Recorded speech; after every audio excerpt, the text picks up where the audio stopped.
Today, okay. So last 3 or 4 days, actually, we've been doing some screenings of the players. 2 months away from the first game at the World Cup, so this is our last real opportunity to get some information and like our last sort of 2 months to be able to change their training if we need to do anything to get them ready for the World Cup. So on the first day, the medical team ran some diagnostic tests, their eyesight, their bloods, heart scan, and then the next 2 days the physios led just a general screening just to see if there's any imbalances in their body, and then today we moved on to the more performance side of the testing, which was just some speed and power and change of direction, some body composition, and then finished off with endurance test.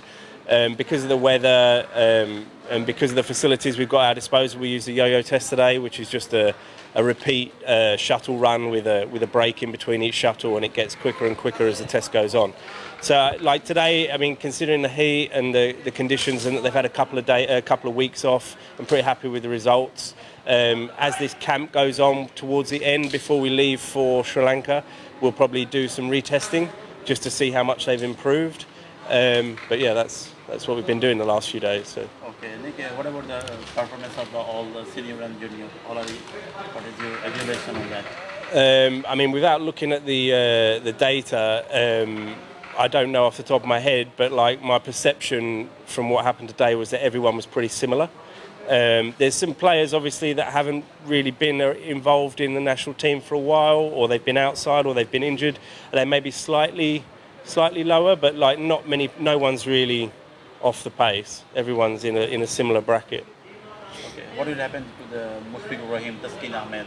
So the guys that I've been playing overseas in the franchise leagues, Taskin and Mushiv return, so they will do in 2 days' time once they've had some rest to just recover from the travel and the matches. So we're planning to do theirs at the weekend. The guys that are in Canada, like Litton, when he returns again, he'll get a couple of days off and then he'll take on his own. I'll do it with him on his own. And Sakib, Shorafor and Ridoy, who are in Sri Lanka, we'll pick them up before we go to the Asia Cup. So everyone must have to go by this way, this path. I mean, look, the testing is not a pass or fail, select or unselect. It's just a way for me, the physio, the medical, the selectors, the head coach to understand where the players are at and work out, what we need to do in the next 2 months to get them ready. So someone may have really good skill, but be maybe slightly lower on their fitness, in which case they can ease off skill training and do more fitness work. If someone's physically very fit, they may do more skill work. Like it gives us information so we can then judge how to shape the training over the next 6 to 8 weeks before that game against Afghanistan. Thank you, Nick. All right.